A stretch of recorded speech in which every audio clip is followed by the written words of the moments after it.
ایک ایسا دن جب آسمان میں موت نے اپنے پنکھ پھیلا دیے۔ ہریانہ کے چرکی داتری کے آسمان میں دو میسو پلینز ہوا میں ٹکرا گئے، جس میں 349 لوگ پل بھر میں اپنی جان گنوا بیٹھے۔ یہ دنیا کا سب سے خوفناک مڈ ایئر کولیشن تھا، جس میں آسمان خود ایک قتل گاہ بن گیا۔ آج ہم اس ہوائی سفر کے اس لمحے کو یاد کریں گے جب ایک چھوٹی سی غلطی نے کتنی زندگیاں لے لیں۔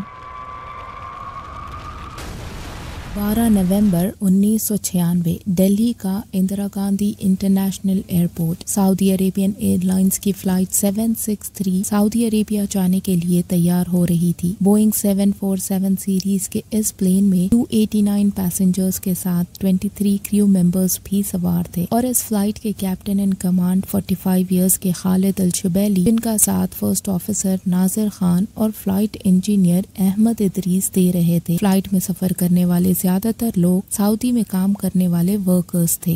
شام کے 6:30 پر ایئر ٹریفک کنٹرولر سے پرمیشن ملنے کے بعد سعودی ایئر لائنز نے ایئرپورٹ سے ٹیک آف کیا۔ اس دن فلائٹ کو گائیڈ کرنے والے ایئر ٹریفک کنٹرولر 42 ایئرز کے وی کے دتا تھے۔ دتا کافی ایکسپیرینسڈ ایئر ٹریفک کنٹرولر تھے اور یہ کافی پروموشنز اور اچیومنٹس بھی حاصل کیے تھے۔ ان دنوں دہلی ایئرپورٹ پر آنے جانے والی فلائٹس کے لیے ایک ہی ایئر وے تھا۔ G452 کے نام کا یہ ایئر وے دہلی ایئرپورٹ سے چرکی داتری ہوتے ہوئے ویسٹ کی اور جاتا تھا، اور سبھی انکمنگ اور آؤٹ گوئنگ فلائٹ صرف یہی ایک روٹ کا استعمال کرتے تھے، اور کوئی بھی طرح کے ایئر کولیشن سے بچنے کے لیے اس ایئر وے سے گزرنے والی ہر فلائٹ کے بیچ کم از کم 1000 میٹر کا ورٹیکل ڈسٹینس مینٹین کرنا ضروری تھا۔ اور جب کنٹرولر دتا سعودی ایئر لائنز کو گائیڈ کر رہے تھے، ٹھیک اسی وقت قزاقستان ایئر لائنز کی فلائٹ 1907 دہلی ایئرپورٹ پر لینڈ کرنے کے لیے آ رہی تھی۔ UN 76435 نام سے رجسٹرڈ یہ فلائٹ 27 پیسنجرز اور 10 کریو ممبرز کے ساتھ قزاقستان سے دہلی آ رہی تھی، جو کہ ایک چارٹرڈ فلائٹ تھی، جس میں پیسنجرز قزاقستان کے سٹیزنز تھے جو دہلی شاپنگ کے لیے آ رہے تھے۔ اور اس فلائٹ کے کیپٹن ان کمانڈ 44 ایئرز کے الیگزینڈر چیرپینوف، جن کو 10,000 فلائنگ آورز کا زبردست ایکسپیرینس تھا، اور ان کا ساتھ فرسٹ آفیسر ایمرک زینگروف اور دوسرے فلائٹ انجینئرز دے رہے تھے۔ دہلی ایئر اسپیس میں آتے ہی قزاقستان فلائٹ کو کنٹرول کرنے کی ذمہ داری بھی اب کنٹرولر وی کے دتا کی ہی تھی، جو سعودی ایئر لائنز کے ساتھ ساتھ اب قزاقستان ایئر لائنز کو بھی گائیڈ کر رہے تھے۔ کنٹرولر نے سعودی عربین فلائٹ کو 14,000 فیٹ کی اونچائی پر جا کر اسی آلٹیٹیوڈ کو مینٹین کرتے ہوئے آگے بڑھنے کو کہا۔ سعودی ایئر لائنز کے پائلٹ ان کے انسٹرکشنز کو اچھی طرح مان کر چل رہے تھے۔ دہلی ایئرپورٹ پر صرف ایک ہی پرائمری ریڈار اویلیبل تھا، جو صرف مانیٹر پر فلائٹس کو بلنکنگ ڈاٹس کی طرح بتاتا تھا۔ سیکنڈری ریڈار اویلیبل نہ ہونے کی وجہ سے کنٹرولر کو مانیٹر پر فلائٹس کی ہائٹ یا سپیڈ کا پتہ نہیں چل سکتا تھا۔ اس کے لیے کنٹرولر کو پائلٹس اور فلائٹ کریو سے ملنے والی انفارمیشن سے ہی فلائٹس کو مانیٹر اور گائیڈ کرنا ہوتا تھا۔ سعودی عربین کی فلائٹ اب 14,000 فیٹ کا آلٹیٹیوڈ مینٹین کرتے ہوئے آگے بڑھ رہی تھی، تو وہیں قزاقستان ایئر لائن بھی اب دہلی ایئرپورٹ پر لینڈ کرنے کی تیاری کر رہی تھی۔ 23,000 فیٹ کی آلٹیٹیوڈ سے فلائٹ اب کنٹرولر دتا کے پرمیشن سے 15,000 فیٹ کی آلٹیٹیوڈ پر آتی ہے، تاکہ 14,000 فیٹ پر اڑ رہی سعودی عربین فلائٹ بنا کسی پریشانی کے اس کے نیچے سے گزر جائے۔ انٹرنیشنل سول ایویشن کے سٹینڈرڈز کو فالو کرتے ہوئے کنٹرولر دتا نے دونوں فلائٹس کو صاف صاف انسٹرکشنز دیے کہ وہ اپنا